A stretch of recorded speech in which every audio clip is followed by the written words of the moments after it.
আসসালামু আলাইকুম রহমতুল্লাহ। সেদিন মিজানুর রহমান আজহারের মাহফিলে কি হয়েছিল আসুন সবাই মিলে দেখি।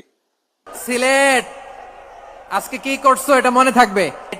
এটা কি কোরআনের মাজলিসের পরিবেশ হইল? এই সিলেট, এই পুরো লক্ষ লক্ষ মানুষ, আমি তো দেখতে পাচ্ছি কত লক্ষ লোক হয়েছে, একটা জায়গায় কোনো সমস্যা নাই। এখানে কয়েকশো ছেলে পেলে এই ধাক্কা ধাক্কি না, শান্ত হয়ে যাচ্ছে যাচ্ছে হ্যাঁ ঠিক আছে। তোমাদেরকে বারবার থামানোর কথা বলা না লাগলে আমি এখন আখিরি মোনাজাত দিয়ে যেতে পারতাম। ডেফিনেটলি আমরা এখন মোনাজাতে মুভ করতে পারতাম।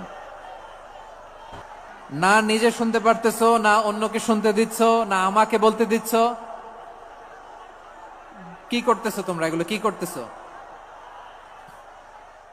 অথবা যে যেভাবে আছো দাঁড়িয়েও তো আমরা ওয়াজ শুনি, তাই না? দেখা লাগবে এটা জরুরি। আরে মোবাইলের মধ্যে তো নাম